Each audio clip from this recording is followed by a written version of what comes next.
Клас птици включва три надразреда – плаващи, бягащи и летящи.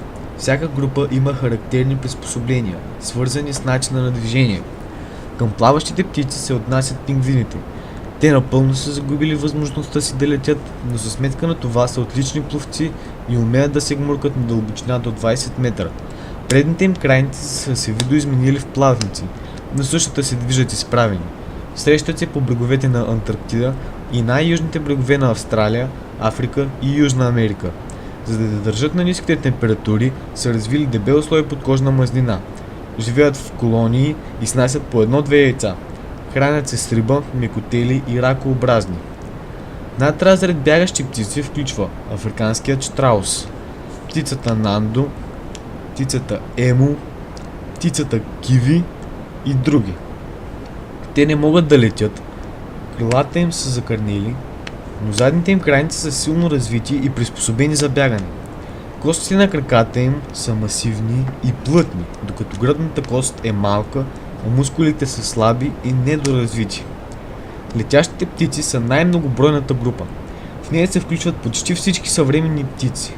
Основният им начин на движение е летенето, но на сушата се придвижват чрез ходене, бягане или подскачане. Това се е отразило и върху устройството им. Крилата им са мощни, имат голяма и здрава гръдна кост, скил и силно развити гръдни мускули. Разделят се на 23 разреда. Разред врачоподобни включва представители като чучулиги, сврачки, врани, синигири и други. Целият разред включва около 65% от всички видове птици. Разпространени са по всички континенти с изключение на Антарктида. Около 4000 вида имат много добре развит гласов орган и се причисляват към пойните птици. В разред соколоподобни се включват дневни грабливи птици, като соколите, ястребите, орлите и други. Отличават се с дълги, силни и здрави ногти и клюн, с които лавят жертвата си. При пикиране скоростта им може да достигне 400 км в час. Разред совоподобни включва нощните грабливи птици – сова, бухъл, кукумявка и други. Те притежават отлично зрение и слух. Перата им са много меки и гъсти, поради което летят почти безшумно. Очите им са разположени отпред на главата, а не странично, както при другите птици. Гнездят в хралупи и скали.